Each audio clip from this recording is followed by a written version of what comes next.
Hey, what's up everybody? It's Mike from Cornfield Customs, and it is Sunday, December 8th, and I am going to start getting the trailer all prepped for my trip to California on the 16th. So stick around as we get this trip underway.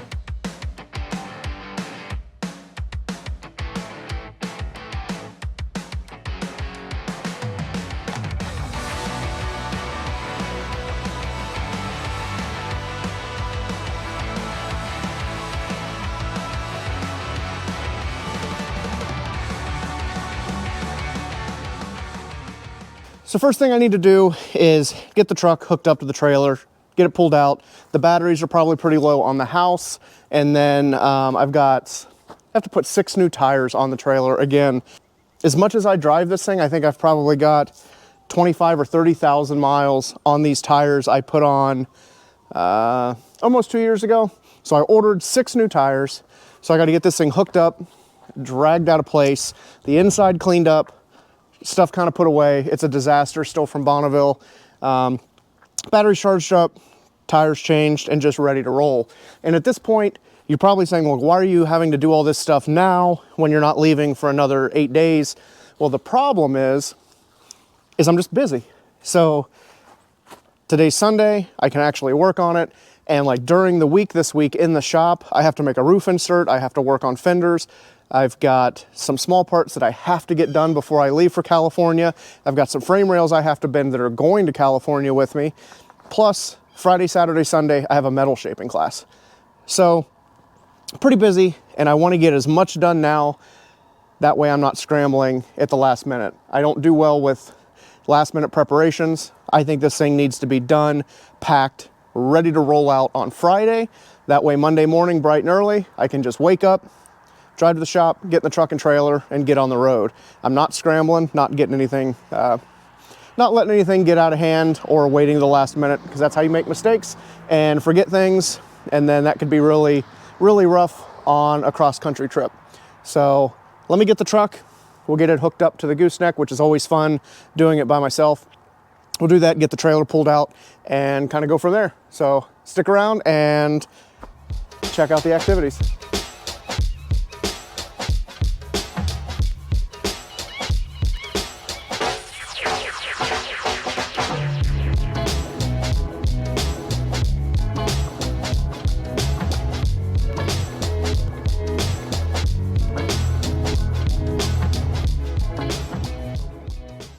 Truck and trailer is all hooked up, and now I've got the back door open, side door open, and I have to clean up this disaster just from digging through parts bins, going through fuel. So I got to clean all of this up. I'm going to go ahead and sweep the trailer out. There's still dust in it, and apparently the vent had come open, so it had been dripping a little bit of water. So I want to get all that stuff cleaned up. I got straps I need to put away, tarps I need to put underneath the ramp overs just to tidy stuff up. And then up here in the house side, I've already winterized everything, so that's kind of a bummer because I'm gonna be living in this essentially for a week and a half, so I'm gonna have to unwinterize it on the road and then re-winterize it when I get home again. So just tidy stuff up, put some tools away, clean everything up, and get it livable for the time I'm gone. So that's kind of where I stand now. Got to get everything cleaned up, ready to rock and roll, and then I can get on to changing tires.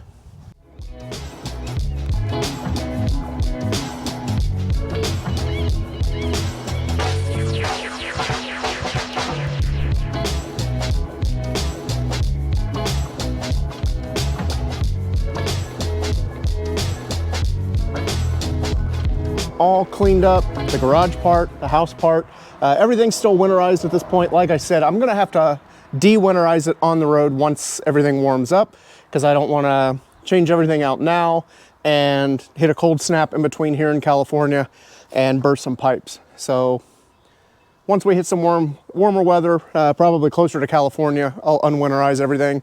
And yeah, then I'll kind of have to drain the system on the way back. But that's enough of that. So the main trailer is kind of ready. Still got to throw the charger on the batteries, but I can't find my adapter pigtail, so I'm gonna have to order one of those. But next up is doing all 6 brand new tires. We're gonna take them off side by side, swap them, put the new tires on, put them back on, and I'll re-grease the bearings. As I go, these have the little Zerk fittings in the axle. So the good thing is last spring, I went ahead and went through all the bearings, replaced what needed, all new seals, did all new backing plates. Everything was serviced. So all I'm gonna do is put a couple pumps of fresh grease in there. Because I think the last time I did that was at Bonneville coming home.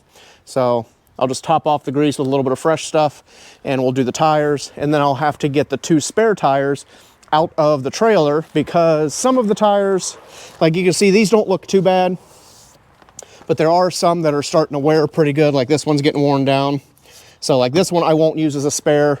This one has a chunk taken out of it. This one looks somewhat decent, so this one might work as a spare. We'll look at the other side.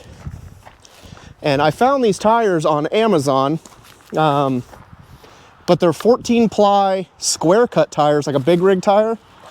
Yeah, like this one's pretty decent still. That one's getting a little thin. The back one's really thin. So it'll probably be, I'll use the front one on the passenger side and one off the driver's side as our new spares. And go ahead and get 6 new tires on. So let me grab the jack, we'll pump it up, start trading tires out.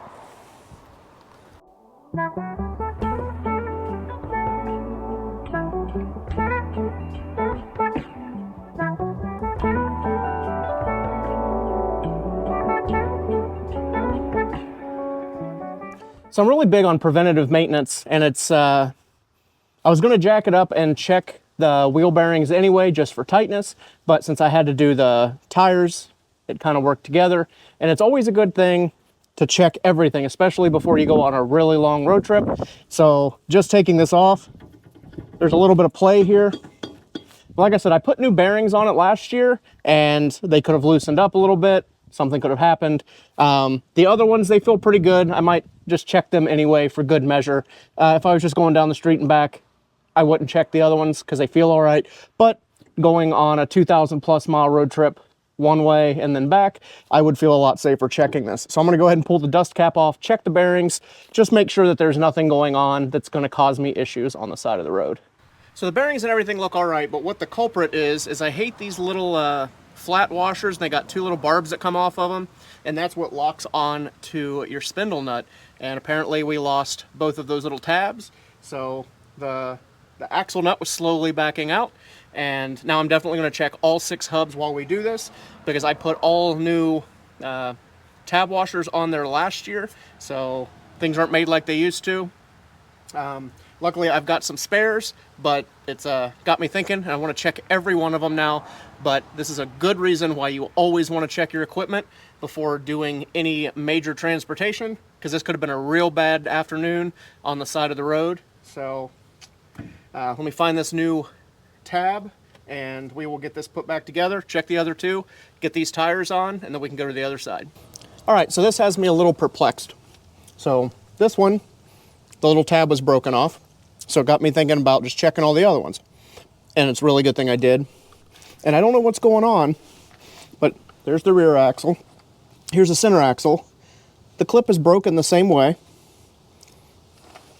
And then I checked the front, and the clip is also broken.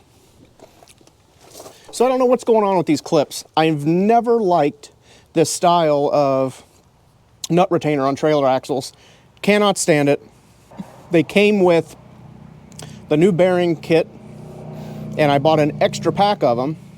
I don't see anything crazy defective on them, but I might have 6,000 or 7,000 miles since I put the new bearings, retainers, brakes, and everything on. And on just the one side I've checked so far, all 3 retainer clips are broken. So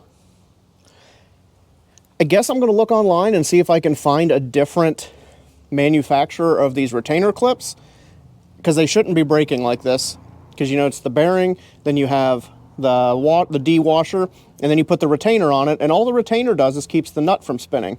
So I can't figure out why it's getting all this pressure on there enough to break these little tabs. It doesn't make a whole lot of sense to me because I'm putting the wheel bearings on correct. I leave just a little bit of play in them so they're not too tight. And I've never seen these break like this. And I've never had it happen on any of the other times that I've ever done brakes on trailers. Like, I could get it if this was the first time I'd ever done bearings and brakes and serviced it and I did something wrong, but this is the first time this has ever happened. But these are a retainer.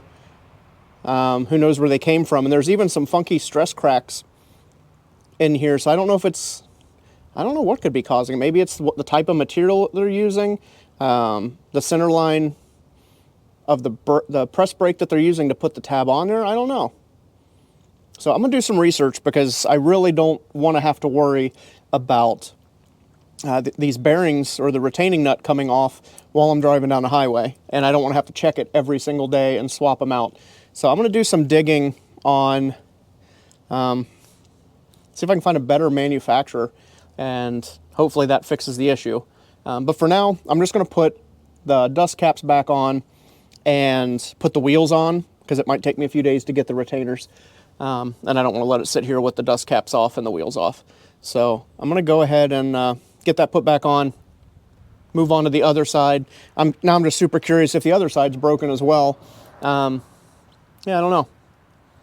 But just another good reason to always check your equipment because, like I said when I just found the back one, this little thing could make it for a really, really bad day on multiple levels.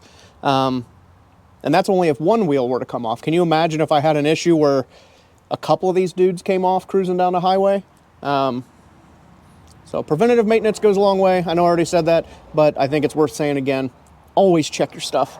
So I'm gonna get back to it, try to figure this out, and hopefully not have a stressful trip to California worried about these stupid retainers coming off. So, all right, I'm gonna get back to trying to keep on keeping on. Passenger side went a lot smoother. Got these three done. When I pulled the wheels off, I checked the hubs, went ahead and pulled the center caps off and just visually inspected everything. None of the retainer clips were broken. Everything looked good. Everything still felt tight. So this side's good to go. Not sure why all three on the other side had issues and this side did not. So again, I'm gonna do a little research and see if that's a common problem.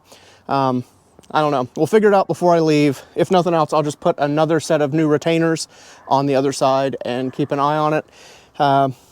Probably twice a day, once in the middle of the day, once when I stop at night. Just make sure that none of those retainers have come loose.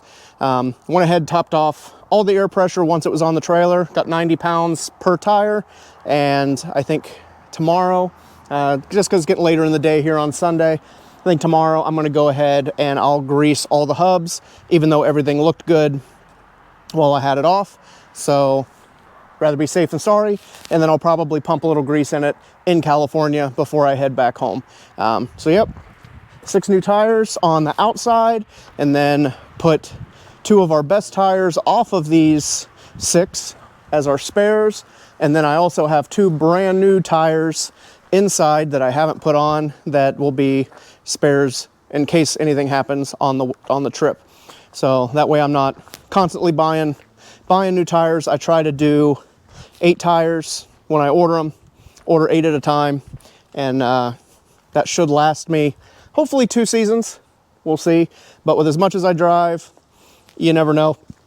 So yep. And another good reason I like to do maintenance early before a trip, just like I kind of said at the beginning, is what if I would have done this next Sunday, because it's supposed to be an easy tire change. No issues, no big deal. But I came into these, took these off, and these clips are bad. And what if I didn't have enough clips, or I had to order something, and then it's gonna push my trip back. So this is why I like to do maintenance earlier than later. That way I don't have any surprises and nothing's going to delay me going on the trip. So yep, everything's good. Trailer looks good. I'm going to check the lights. I usually do that beforehand and the morning of the trip and every stop, just to make sure all lights are still working. Got to throw the charger on there when that plug comes in. I'm going to go ahead and service the generator too.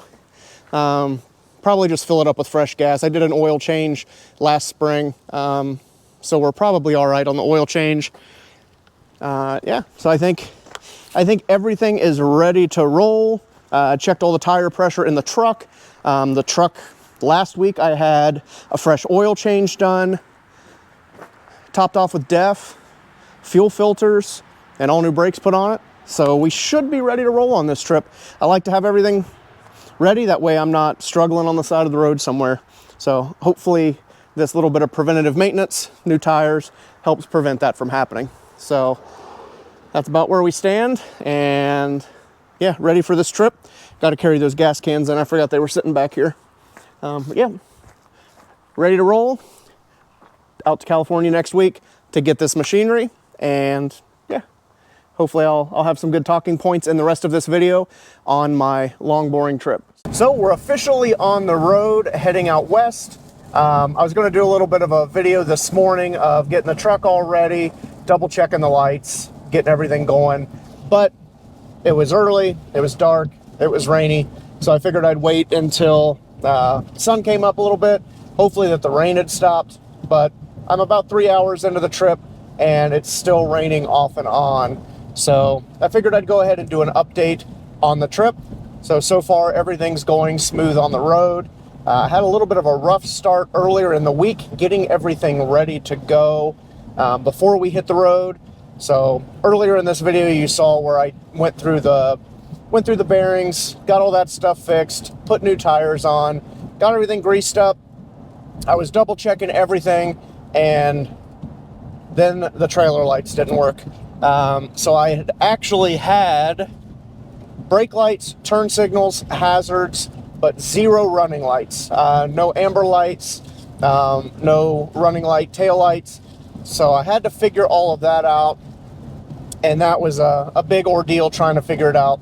But what it was one of our running light, like the amber running lights on the roof of the trailer, had shorted out somehow. I don't know if it rubbed through and was grounding out, and I couldn't diagnose what that issue was or where the issue was itself. I knew what the issue was, just not where the short was.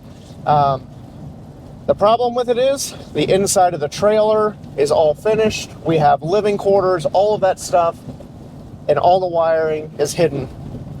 So, of course, with being short on time, I couldn't pull all the paneling out, couldn't take walls out, couldn't take the bathroom out, all of that stuff. So I had to snake new wiring through where I could, which was a pain because, again, all the walls are in, living quarters, that kind of stuff. So I couldn't access much. So Dom and I worked on snaking or pulling fresh wires, getting all that done. And I actually had finally got that finished, I think Thursday. And what made it even harder is we had a cold snap come through, so it was in the 20s, working outside, made it a little bit rough. So that kind of even got into the fact that I didn't get to do a bunch of shop work this week like I had planned. But the good thing is, like I said, on Thursday, about 6 o'clock, all the lights worked, everything was good, and we were ready to hit the road. So Friday evening and Saturday and Sunday, I had a metal shaping class at the shop, so that was a lot. A lot of extra stuff kept me in the shop all weekend, which, I mean, I love doing classes, don't get me wrong, but it's a bit rough right when I'm getting ready to head out of town. So luckily I had everything loaded up. I've got the car I'm transporting out to California. I loaded that up Friday morning before everybody got there, ready to rock and roll. And this morning at 6 o'clock a.m. I hit the road, and currently it's about 9:30ish.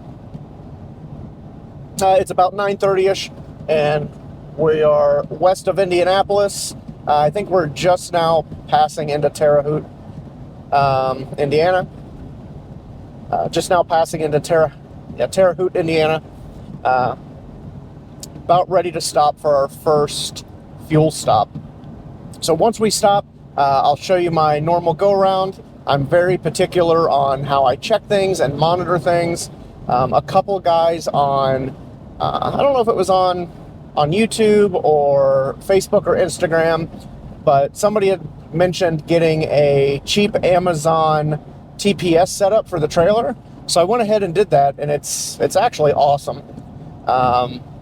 It's really hard to see all 3 tires on this trailer while driving, and usually I spend a lot of time looking in the mirrors for puffs of smoke or chunks of rubber coming off the tires. In years past, there's been times where I stop at a truck stop to refuel, and I'll be missing a tire. Didn't even feel it come off, didn't see it, none of that. And it kind of makes me nervous, especially on these really long hauls, you know, with losing a tire or a tire going flat, tires overheating, all of that stuff. So I got this, I think it was like $50, and it's a 3-tire monitoring system on Amazon, and it just threads onto the valve stem, and it's all wireless, and it's here on the dash, so I can monitor all of my tire pressure, tire temps. I've got some warnings set for low pressures and temperature settings. So far I'm really happy with it. I thought I'd lost one of the sensors when I was going through Indy. Just one of them, there was nothing. So I'm like, well, I've either lost the entire tire or the sensor. I hadn't seen anything, so I just hoped it was the sensor, and then it came back. So I guess I just lost connection for a little bit, but I'm hoping that really helps out on this trip, being able to monitor that at a glance on the dash. It's actually right underneath where the camera is currently. So yeah, I'm hoping that really makes these trips a lot less stressful, having to worry about tires so much. Any of you guys that have done long cross-country trips have probably worried about tires, especially once you get farther out west, like in the panhandle of Texas and New Mexico and Arizona. There's not a lot of places to get tires in a pinch. So yeah, it kind of sucks to have to worry about that. So again, I'm hoping that this little TPS monitoring system will help me feel better about that and just monitor what's going on. So I'm going to get back to driving, and here in just a couple minutes when we stop at our first truck stop to refuel, I'll do a little bit of a recap. We'll do a walk around, check on everything. I've got our infrared thermometer, so I keep an eye on hub temperatures and bearing temps on the trailer. So that'll be what we do, and hopefully we'll be there soon. I mean, we've still got a half tank of gas, so we've got plenty. Still got a half tank of fuel, so we got plenty to get to wherever we need to be to refuel. But like I said, it's been about 3 hours. I like to stop about every 3 hours anyways. Hit the bathroom, get something to drink, stretch my legs, and just check the trailer out and refuel. That's usually about a half tank. Just kind of like to keep up on it. That way we don't run too low and not be able to find a place to get fuel when we need it. So I'm gonna hop off here. Just a few minutes, we will be at our first fuel stop.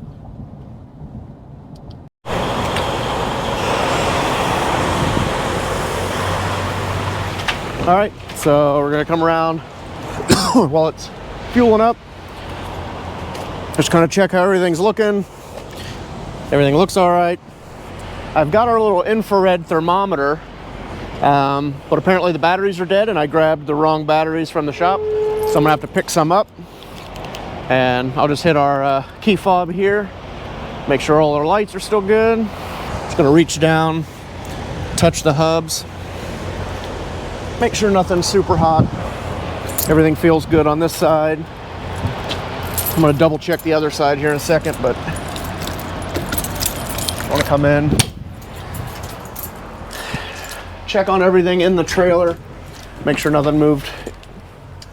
So, car looks all right that we're hauling. I know it's a little dark. Strap came a little loose on one side. First fuel stop is done, and we're back on the road. Everything looked good in the trailer. I know it's kind of dark in the video and tough to see. Everything looked good. There's a couple straps on the front that had come loose, so I just tightened them up. Everything else was all right. I guess just the vibration on the road loosened everything up just a touch and stretched the straps out, but they weren't that loose. I think it was one click on one and maybe two on the other. Nothing major.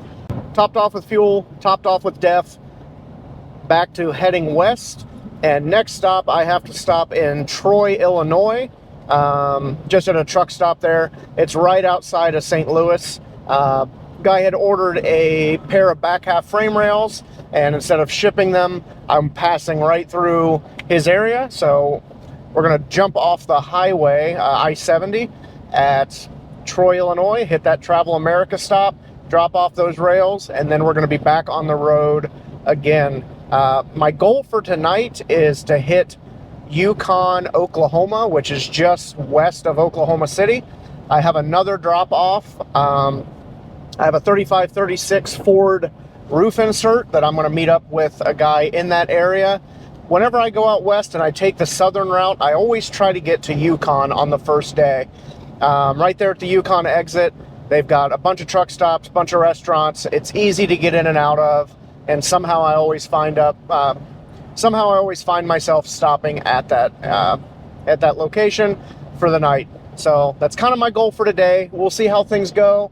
The weather's cleared up a little bit. It's not raining anymore, but it's on the verge constantly. It's gray, kind of gross out. So as long as the weather holds out, I think we can make it there, no problem. If it starts raining real hard for a long time, it might slow us up a little bit. But I need to at least get to the Oklahoma City area, whether that's Yukon or just on the east side of the city. So that's the goal. I will check back in later, give you guys some progress updates on where we are, how things are going, or if we have any situations along the way. So that's where we are at this point.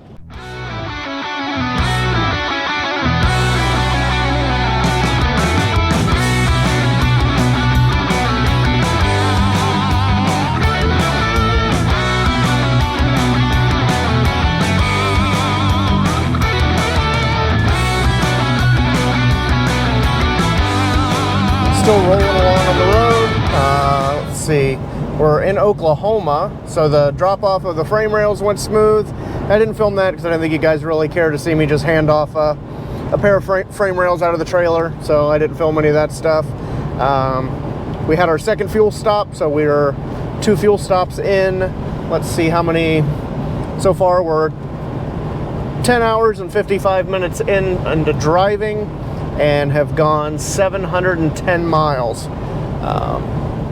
Yeah, it's been a long day. It's currently 4:41 local time, so 5:41 home time.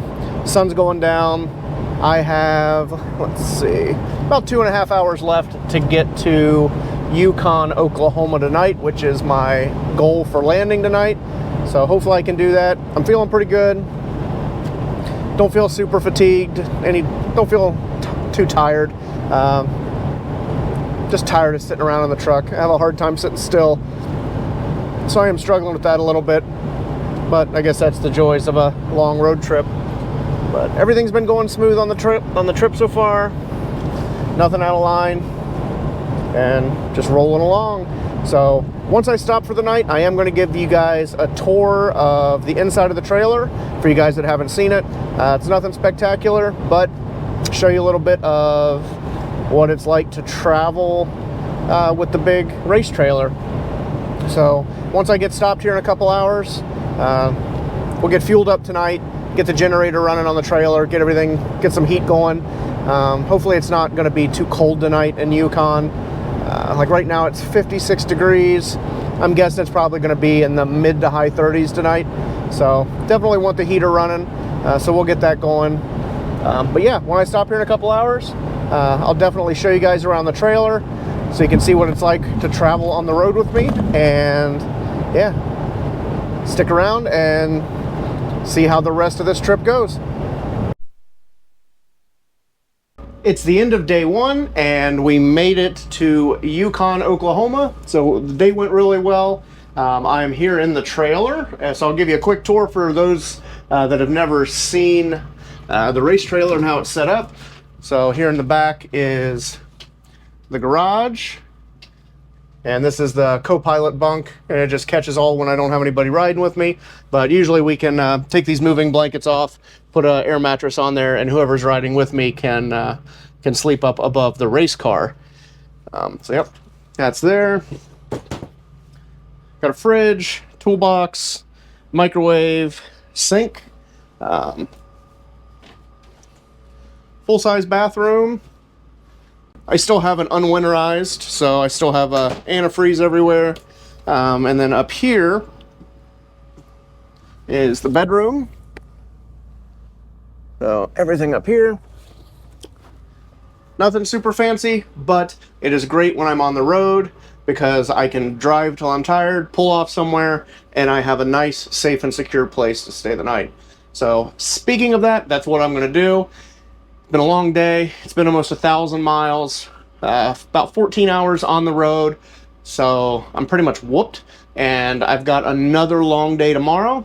So I'm going to get cleaned up, hit the bed, and get up nice and early and hit the road again. So that means good night, and we'll see you guys on the road in the morning. All right, 5:30 a.m. on day 2, Yukon still. Just got up, got moving, doing a once around, checking all of the trailer lights, tires, make sure everything's still working since it's so early, still dark. Perfect time to do that. I've got our tire pressure monitor on, so we know tire pressures are good, temps are good. Everything looks good on this end, so let's hit the road and keep heading west. Glad you guys are still with me on this journey, and I didn't film anything last night when I stopped for the night. Just I was whooped, man. We drove, or I guess I drove from Yukon, Oklahoma, all the way to Williams, Arizona, which is past Flagstaff. So it was another really long day. I think the first day I did about 900, right around 900 miles, and then I did another 900 miles yesterday. So I was just whooped last night, wanted to get the truck and trailer parked and go to sleep. So I didn't really film anything last night, but it wasn't all that exciting. It was just filling up with diesel fuel, getting parked, and going to bed.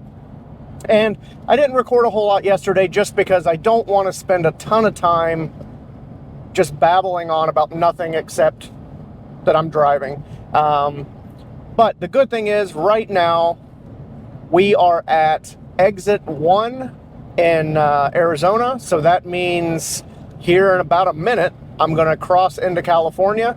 So it is currently, what time is it? It's 8:02 local time on Wednesday. So I've been making really good time. Got up about 5:30 this morning and just carrying on to California. So I should be in the Huntington Beach area right around lunchtime today. At least that's my goal. A lot's going to come down to traffic and that kind of stuff. So far on the trip, traffic has actually been pretty good. I only hit one spot that had slowed up a lot, and that was just a few minutes ago.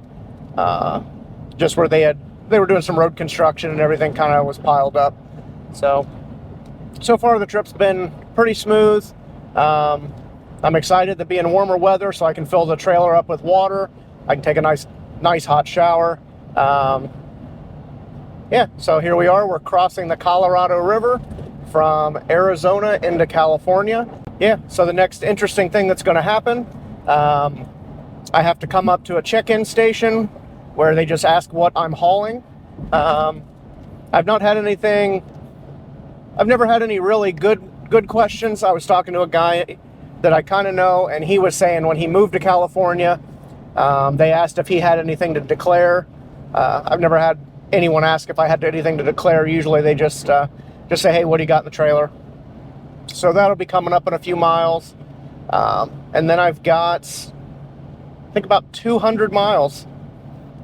Just 200 miles of high plains desert until I get closer to the ocean. Just entered, there's just a sign for the entering Pacific Coast time zone, so I just lost another hour.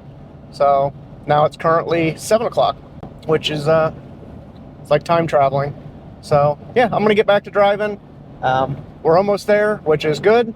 And then we have to load up this machine, and then we can turn around and come back. So the good thing too is, I know I haven't told you a lot about the machine yet. I kind of want to leave that till later in this video, but it's a large piece of vintage machinery, and one little tidbit I thought you guys might find interesting, since I'm already rambling on, is I really don't like to drive much. I don't know why. I think driving's boring and it's hard for me just to sit still. But I was thinking about it yesterday, and I got this truck, and I may have already said this in the video, so Dom, if you're watching this, make sure that I didn't say it twice. Everything's kind of blurring together. But yeah, that I've put 62,000 miles on this truck with the trailer on it, which to me is just mind-blowing, especially because it's a 2022, so it's only 2.5 years old, and it's got 62,855 miles, and it's pretty much all been with this trailer connected to it. So for somebody that doesn't like to drive, I sure do put miles on the truck and trailer. Ugh. One thing I forgot is how much I don't like California roads, and the fact that I've been running 75 to 80 mile an hour the whole way here, which is, I just do a few mile an hour over the posted speed limit. But the fun thing in California, for you guys that don't know, anything with a trailer connected to it, you have to, your speed limit drops to 55. So that's fun, especially after running, 20 to 30 mile an hour faster across the entire country. You get to California and 55's it, unless you want to get a nice speeding ticket. Now the slow crawl across the state of California. So going to hit this check-in station here in a few minutes, and I'll probably turn the camera back on so you guys can check that out, and we'll keep on keeping on.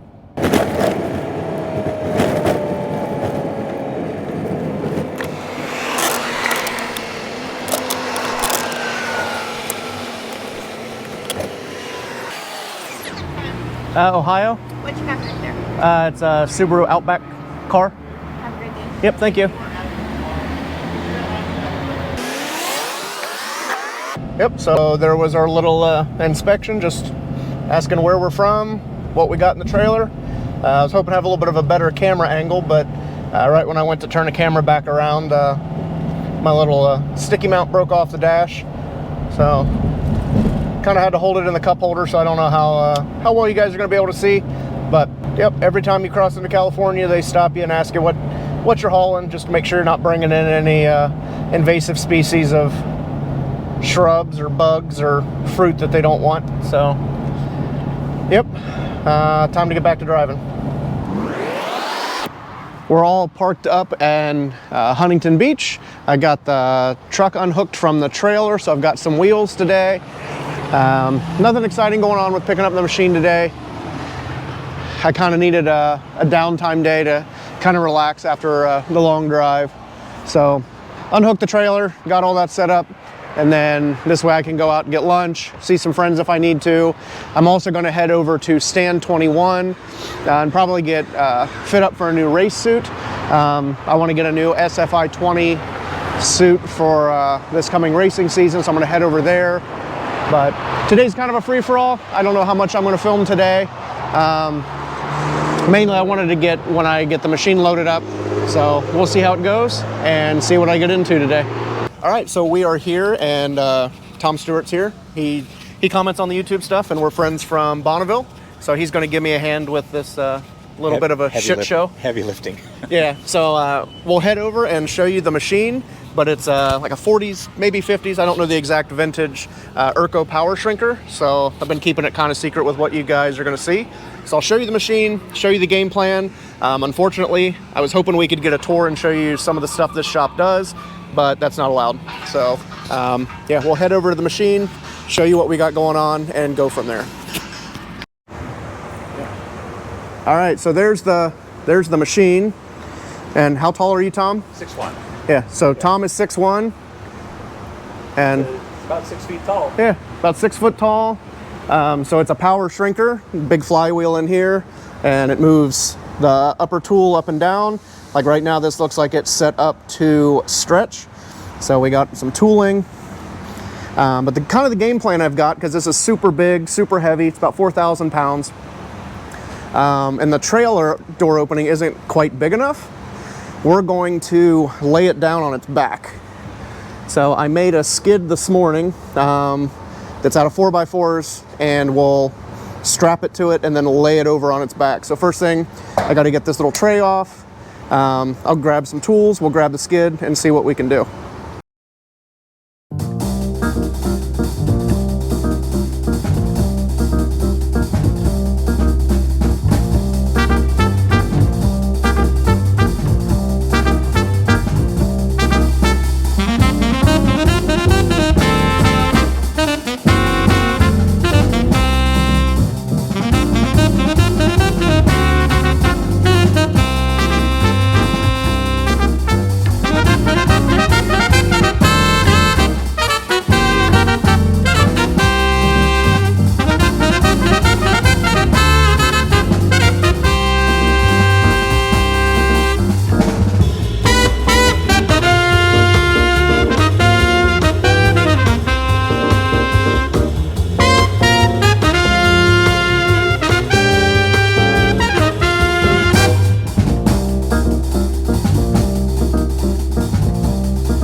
All right, so we got it all loaded up.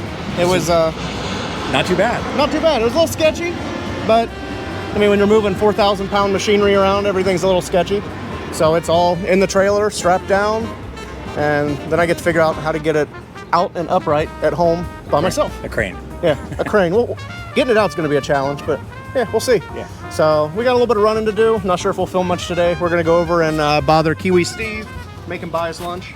Oh, good idea. Yeah, good idea. And maybe buy a race car, maybe not buy a race car. At least sit in one. Yeah, and yeah, we'll see how that goes. So thanks for watching us not die, load the machine, and we'll see what else we get into. All right, so we are back on the road, headed east. Yeah, got the machine all loaded up, ran around a little bit yesterday, didn't get any more footage. A lot of people don't like filming in their shop. So just, yeah, kind of hung out with some friends, relax a little bit more to prepare for the long drive. So currently still in California, just passed through Barstow. Sun just came up. Let's see how this ride home with the machine in the back goes. And as soon as I get home, we'll get it unloaded, get it set up, and put it into use so you guys can see how the machine works and what exactly it does. So stick around as we finish up this road trip to get the Urco power shrinker.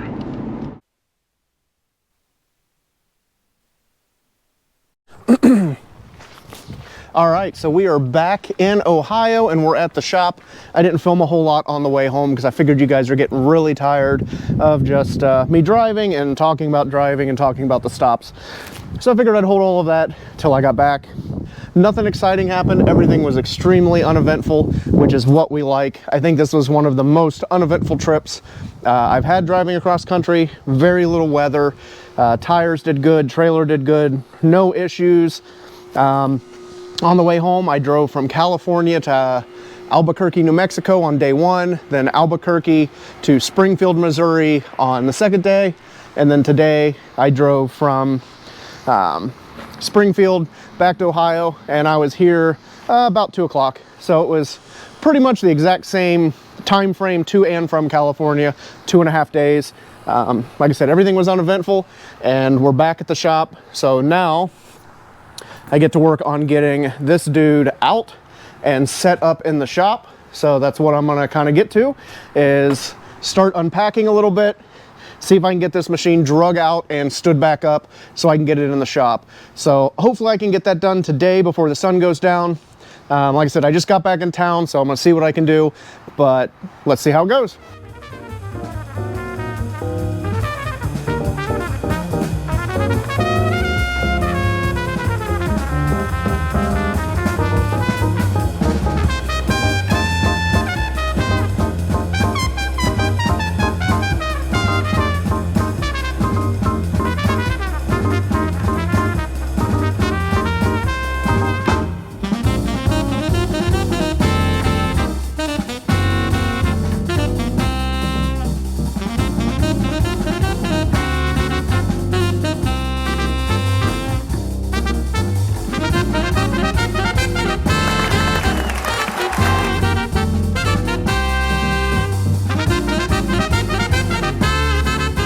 All right, so yesterday I got the Urco 476 behind me here, all moved into the shop and out of the trailer.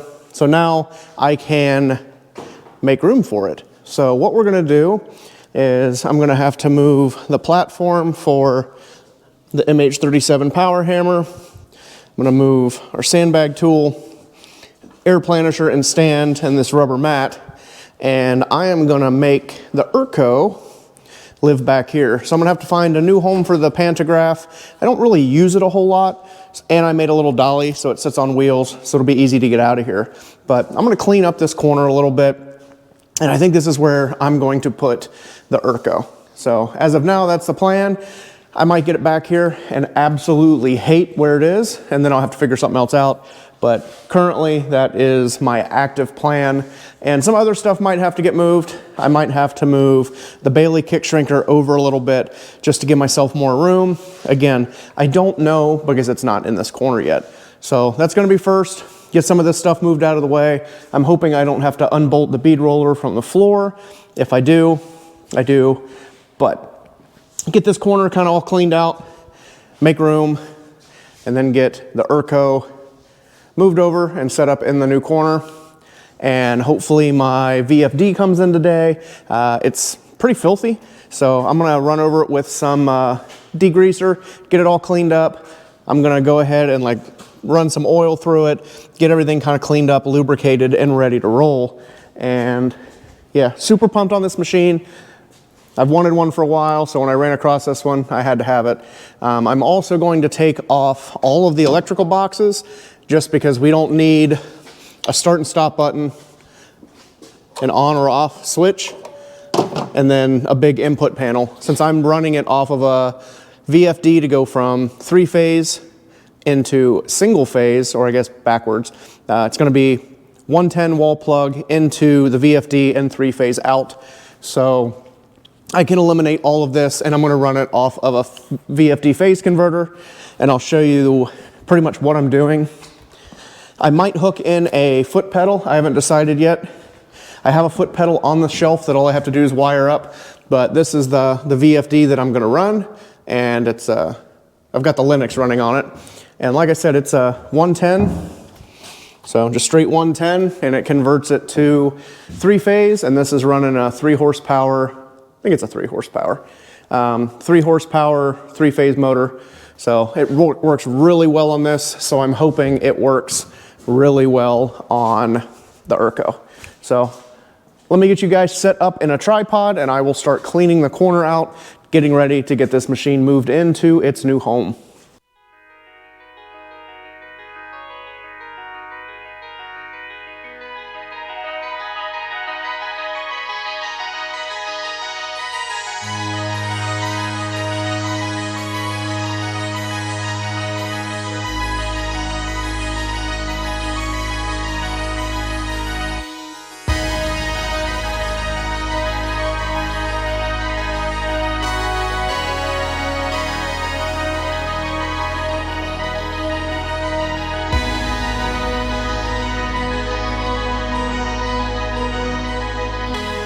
So got the Urco all moved into its new spot, which is here in the corner. So we've got our kick shrinker, our Linux wheeling machine, power hammer, all that stuff tucked over here in the corner.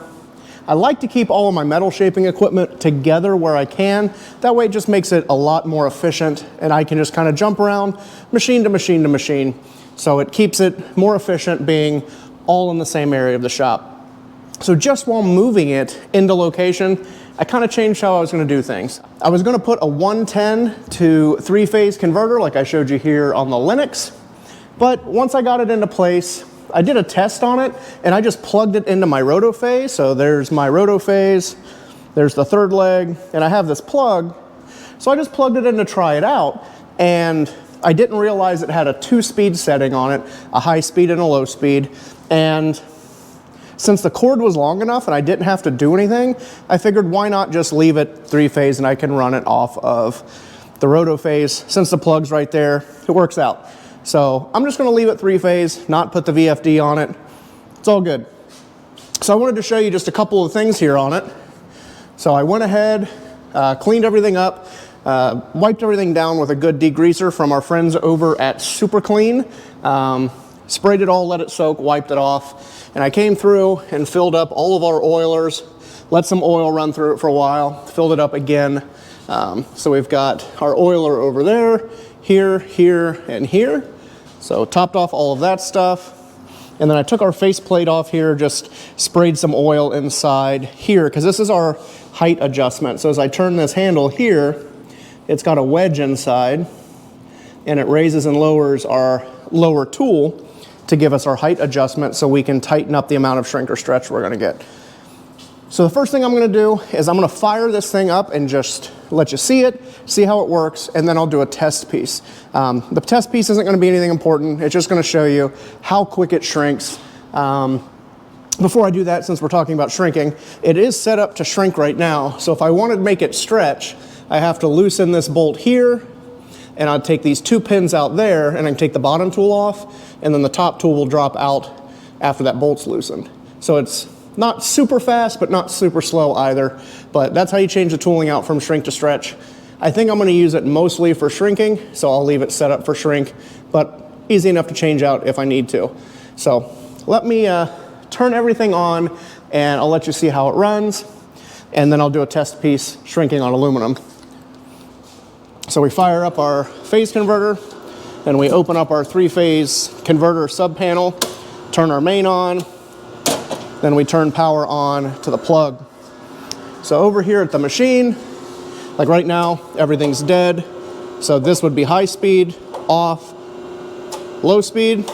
But first thing we do is we come over and we hit start, and you'll hear it click, and that engages the breaker inside the box. So that is engaged. And then we can reach on and fire this thing up.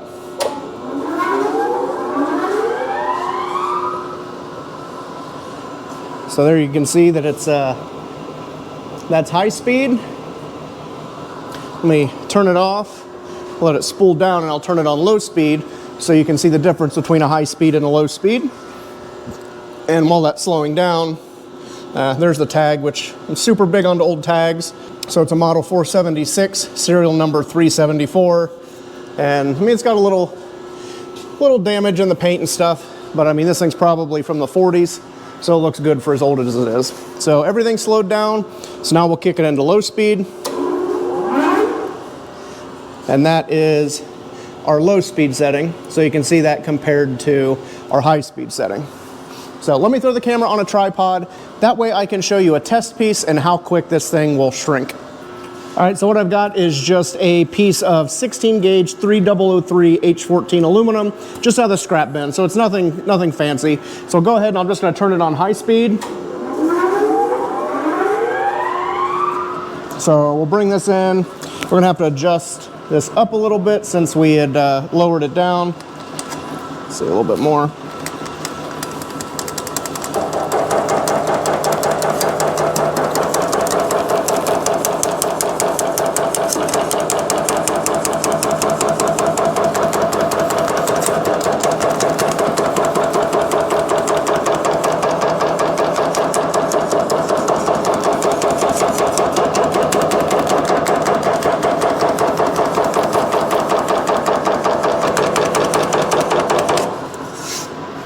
So you can see just how fast that shrink is being put in there, and it's creating that compound shape. Hopefully you guys can see it in the camera, but it works really fast. We'll just go around all 3 sides to show you that it builds a lot of shape really quick.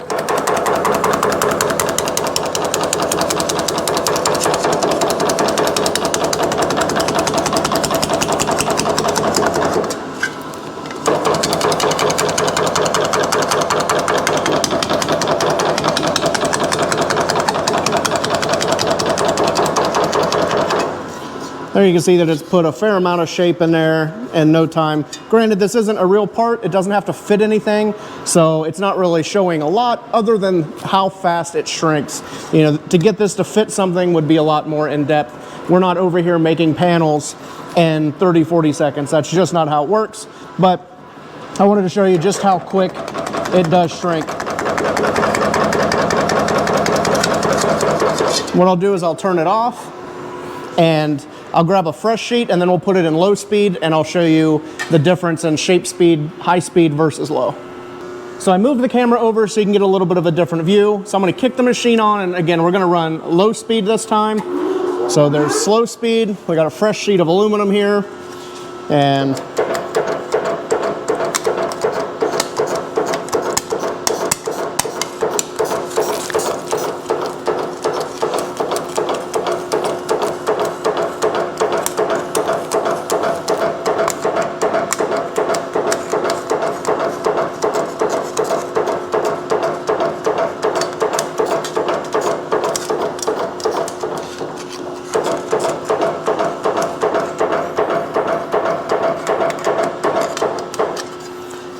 so you can see it's starting to put shape in there. It's a lot slower, but we are running slow speed.